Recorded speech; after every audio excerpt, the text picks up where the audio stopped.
Indecision. Not knowing what to do. That's what I suffer from. Indecision. I can think of some examples when indecision and that paralyzing effect can be beneficial. For example, let's say you had an addiction to food. You're not sure what to eat, the donuts or the Big Mac. Maybe that fact that you can't decide would stop you from making a decision. I can't decide what to eat, so I'm not going to eat anything. Doing nothing in that case is better than doing something.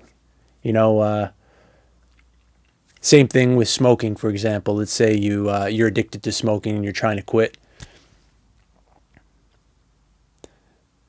The action of literally doing nothing but sitting on your butt is actually going to be beneficial to you in that situation.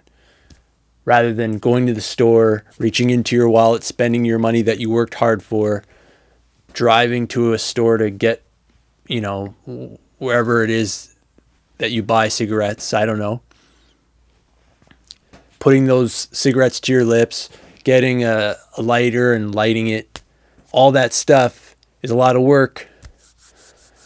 And if you suffer from indecision and you're not able to make a decision to go to the store, you just save yourself, your lungs and some money in your pocket. But there are times when indecision, admittedly, is not a good thing.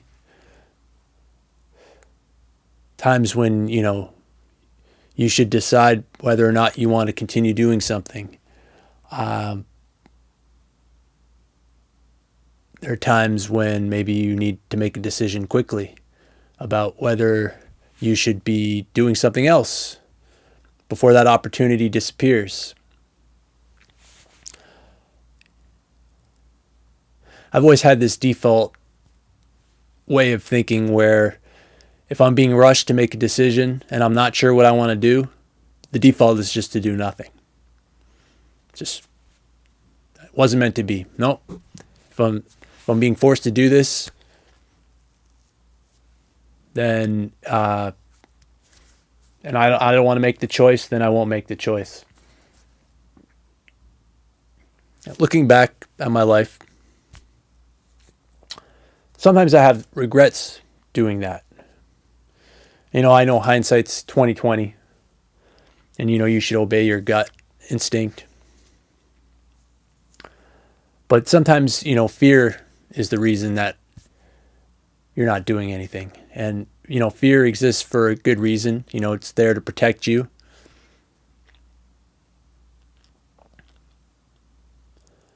But sometimes we need to be scared. Sometimes we need to experience things that are uncomfortable temporarily in order to grow. You hear that kind of stuff a lot.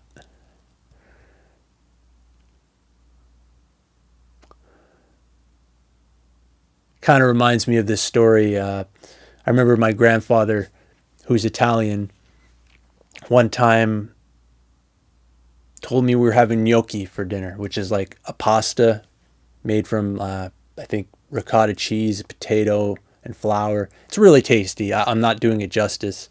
Anyway, I didn't like the name, gnocchi. I was like, gnocchi sounds yucky. I don't want to try it. He was like, well, what do you mean? It's really good. And I said, no, I don't want to try it. I remember I was a little kid. I was like, 4 or 5 years old, and I started crying. I don't want it. I don't like gnocchi. And he's like, okay. You know what? That's fine. You don't have to try it. You don't have to have it if you don't want it.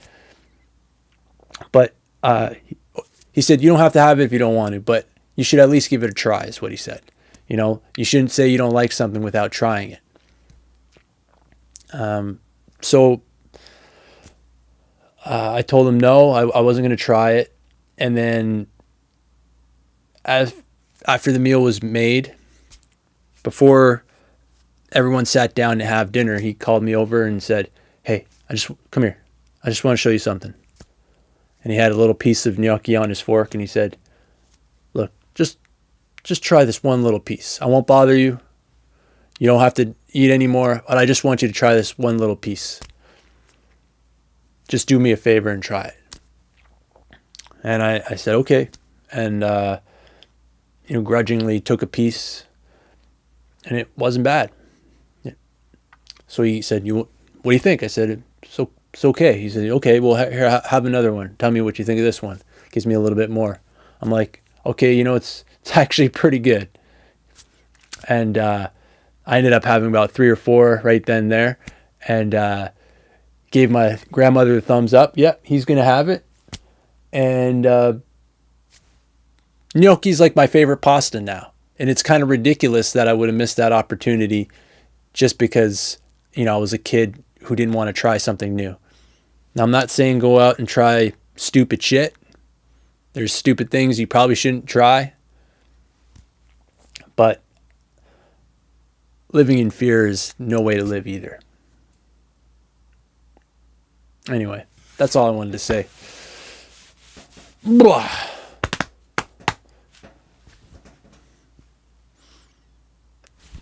Thanks for watching.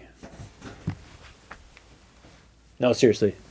That wasn't very sincere. Like, if you're actually watching this video, that's pretty cool. So, thanks.